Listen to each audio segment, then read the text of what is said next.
Practical information here is, if she tells you that she expects her ovulation in 2 days time, uncle, bruh, don't have sex, please.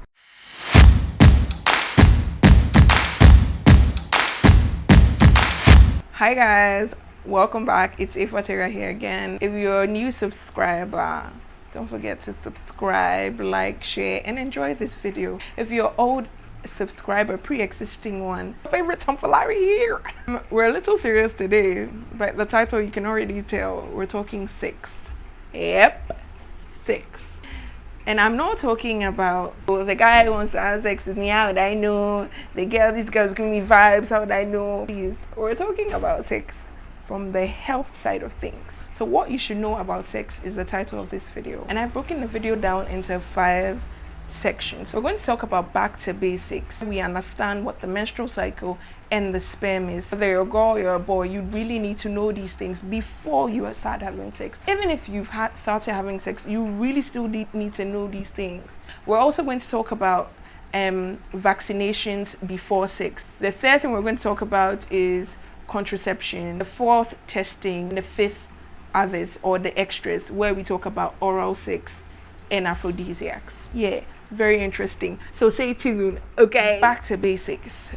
If you've tuned in here, whether it is that you are trying to understand your cycle so that you may achieve pregnancy, or trying to understand your cycle so that you may avoid being pregnant.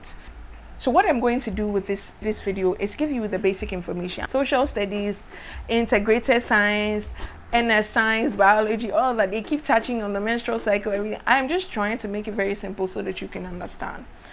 What is it about? Basically, the Lord wants you to procreate and multiply. Therefore, the woman was giving the cycle, which prepares the uterus for fertilization, where the egg meets the sperm and embeds into the uterus to give you a baby. And so that is why the menstrual cycle exists. Okay, what is it about? So basically, your uterus is just preparing for a fertilized egg to embed. When that doesn't happen, it breaks down, and that's when you get your 2 to 8 days of bleeding, which is the average range of your actual menses, right? But the actual cycle and the average length of the cycle, which is counted from the first day that you bleed, right, to the next month, that day that you bleed, it's counted. So those number of days are your average cycle length. The average length is 21 to 35 days. If you bleed 21 days, you're fine. If you bleed 35 days, you're fine. But if you find that you're bleeding out of the regular or your normal, you should see your gynecologist. Or your cycle is lengthier than what it usually is, or there are some strange disparities over the last couple of months, you should see your gynecologist. Okay, the next question is, what happens during your cycle? The main event of your cycle is, aside the building of your uterus to prepare for the fertilized egg, is the release of the egg. You really want to know when your egg is released, right? So that you can know when you're safe, right? So the egg is usually released, and this is the simple math. Okay, so you take your average number of days, as in the cycle. I just told you how you calculate it. You start calculating from the first day that you bleed to the last day before you're bleeding the next month. Okay, that gives you the average cycle. Okay, so after you've noted the number of days, your cycle length, that is whether you're 21, 28, or 35 days, you note that, right? And then you subtract 14 days from this number. So when you subtracted 14 days, let's say we take 24 days. Say I have a cycle length of 24. I'll take out 14, and I'm left with what? Did you say so? Yeah, 10. Okay, so from the first day of my menses, I'll count down 10 days, right? All that 10 days is my safe period. Beyond that 10 days is my unsafe period. Okay, that's how safe and unsafe periods are calculated. So whatever the number is, an example, 35. I take away 14 days. What do I have? Hey, please, umbrella people, I can't hear you. I have 21 days, right? Okay, right, that's what you said, right? Yes, I have 21 days. So from the first day of my menses to the 21st day are my safe days. But because of how uncertain sometimes periods are, right, we try to advise that before, at around, let's say by the calculation, if you're using the 35 days, at around your 19th day, if you are trying to avoid pregnancy, you should stop having sex by then. Usually would give the egg a plus 5 days before and a plus 5 days after.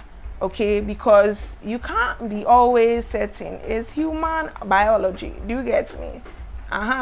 So 5 days before your 21st day, please, if you're trying to be safe, do not have sex. However, 5 days before you expect your egg, you expect ovulation, right? If you're trying to achieve pregnancy, that's when you and your husband or your partner should be hitting it so that you can achieve. So that give or take 5 days, that if you're trying to be safe, you avoid. If you're trying to achieve pregnancy, you should be on top of things in those days. So your egg only lasts 24 hours.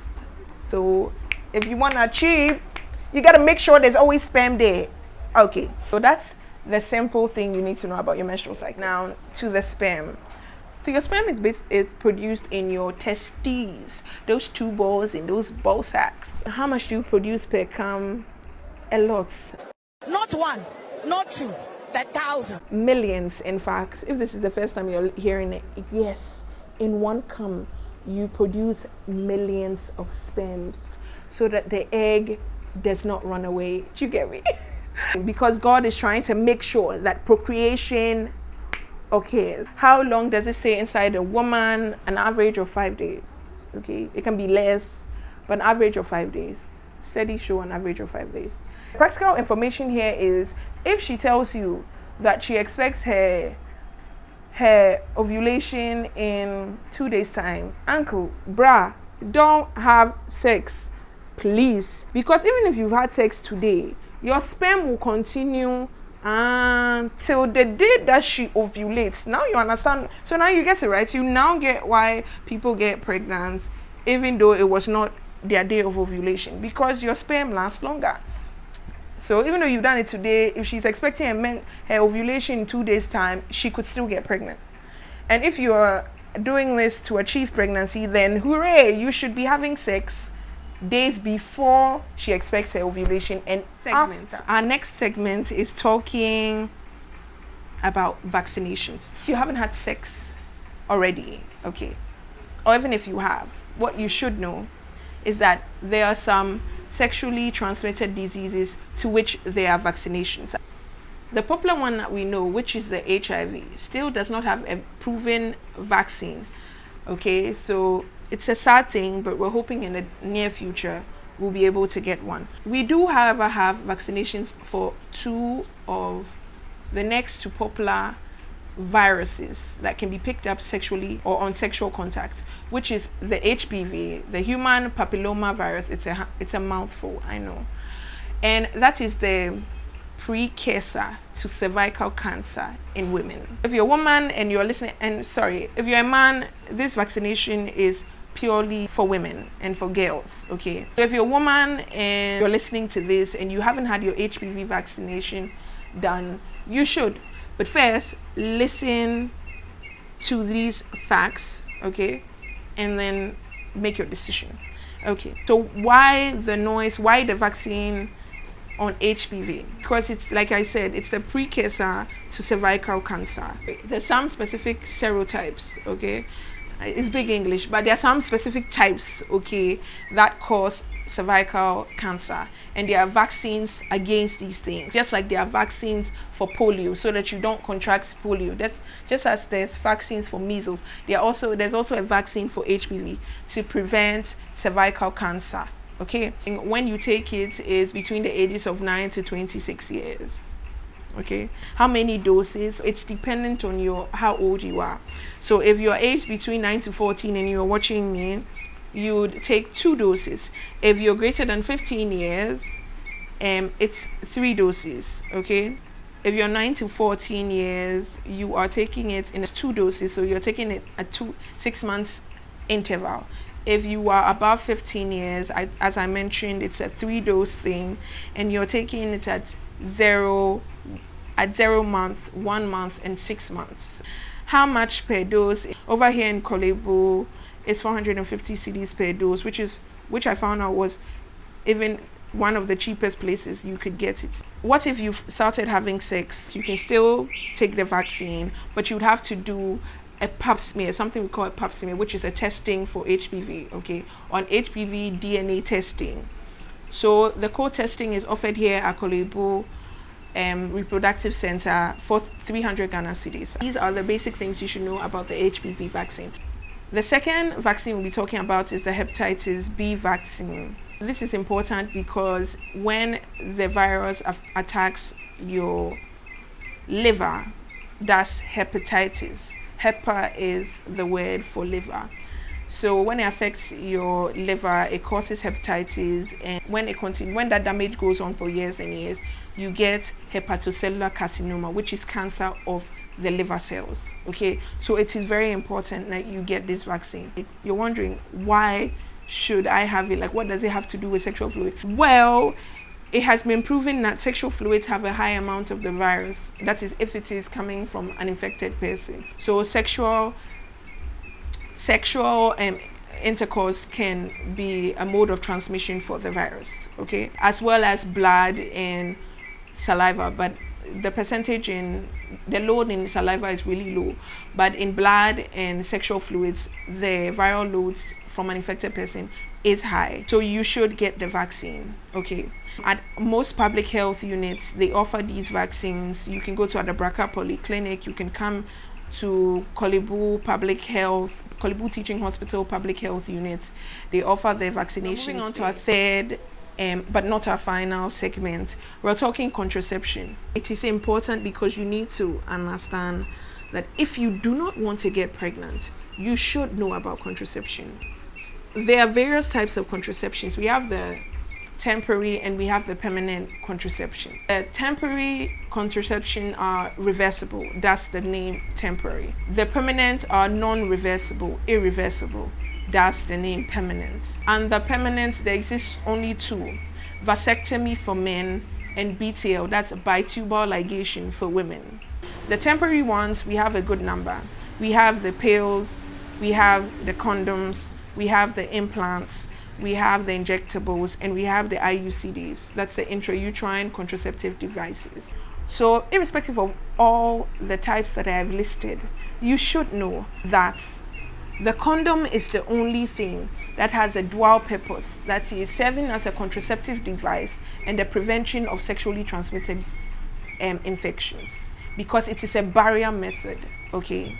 All the others serve sole purposes of contraception, which is the prevention of pregnancy, okay. So if you're using any one of these, or you've chosen to use any one of these contraceptive methods, you should have a barrier method to prevent sexually transmitted disease, okay. I really love to go into depth about how they work, but to get good information and lengthy, comprehensive, you can either read on the internet, or you can visit the Family and Reproductive Center in Kolebu, Mary Stoops, any accredited facility, health facility. Most of these facilities provide contraception at their reproductive centers, okay, or from their gynecology departments, okay. What I simply want you to know about these are the oral contraceptive pill have types. We have the combined and we have the progesterone only contraceptives. It is very cheap, okay. It is very cheap. It just costs 3 cedis at the Family and Reproductive Center here. Then we have the implants. These cover you up to 3 or 5 years depending on what you want, okay. And it is, the cost range between 10 to 25 cedis. The government has made it a point to subsidize these things so that you and I can go in for it and plan our families well, Okay, then we come to the injectables. They have a coverage of one month and 3 months. Okay, and they cost just 2 cedis. It's just one injection into your muscle, and it covers you for a month or 3 months depending on what you pick. Then we finally have the under the temporary, we have the intrauterine contraceptive device. They cover you up to 5 years. Okay, and they cost between 10 to 25 Ghana cedis. So what are you waiting for? If you're planning on having sex, please also plan on which contraceptive method you want to use before having sex. The fourth segment is on testing. If you're planning on having sex, you and your partner should get tested. This is not about mistrust. Everyone should get tested ideally. It is about your health and knowing your status. What you and your husband should test for, because of its prevalence in our country, is 1, HIV. Okay, almost all health facilities offer testing for HIV. The second thing you could test for is Trichomonas vaginalis. The names are big, but you can always refer to the video when you go to the clinic to have the test. 3, chlamydia, and then hepatitis B and hepatitis C. You should do these testing before you have sex. Okay, have your partner do this, and you can even keep a sexual health book just in case, say, one person wants to know the health status of the other person before having sex, or you want to know the health status of the person you're having sex with. You should insist that they get tested. I'm sorry, it is not about trust again or mistrust. It is just about you being safe. Okay, you can always walk into any facility and ask that you want to have a test run. The final thing we'll be talking and touching on is the extras. 2 things under extras: oral sex and aphrodisiacs. Oral sex, as you know, it has various names. We have fellatio, cunnilingus, orals, head. All I want you to know is before sex is that some diseases can be transmitted through oral sex. You are not entirely protected if you think, oh, he's not penetrating, so I won't get this disease. Herpes can be transmitted, for example, can be transmitted through oral sex. So the final segment is aphrodisiacs. Yeah, it's your big day. You're trying to perform, big man. You've told her that you feel wacky, give her doggy, take her back, hey, turn her, lift her, whatever. So you are thinking about aphrodisiacs. Uncle, you are a very young man, okay? Unless you are suffering from an actual diagnosis, you've actually been diagnosed by your urologist to be having erectile dysfunction, please stay away from aphrodisiacs. You can do it. We are cheering for you. Heba, ahoy, ahoy, ahoy. Ahoya, ahoya. You can do it without aphrodisiac, okay? So an aphrodisiac is a substance that increases sexual desire, sexual pleasure, or sexual behavior. Okay. Their types are synthetic or natural. These can be used both by women and men, by the way. They have adverse side effects. That's the reason I wanted to talk about it. So if you have not been diagnosed, like I said, of erectile dysfunction of some sexual dysfunction of some sort, and you haven't been put on an aphrodisiac, please do stay away from them, because the adverse side effects are numerous. To name a few, we have anxiety, sweating, nausea, severe headaches, a fast heartbeat, which we call tachycardia, insomnia, where you cannot sleep, diarrhea, dizziness, panic attacks, nosebleeds. Do you really want me to continue? By this time, you should have thrown it down there. You get me? Down the toilet. Talk to a doctor about an aphrodisiac, or read on an aphrodisiac before use. This has been Aphrodisiacs, and I tried to make this as comprehensive as possible. I hope you're able to understand some things. If I was talking too fast, I am very sorry. Apologies on that. But I was trying to keep this video in a space time of 15 minutes. Okay. If you have any other question about anything I said or on sex, please feel free to drop a comment. Don't forget to subscribe, like, share, comment. If you enjoyed this video and want more to be made, leave a comment, share to your friend, let this information go out, and let somebody else be educated, just as you have been. Okay, and catch me on my next blog. Might be food, might be a little jovialness, if there's a word like that. I'll see you on the flip. Please be safe. Wear a condom if you're not trying to get pregnant.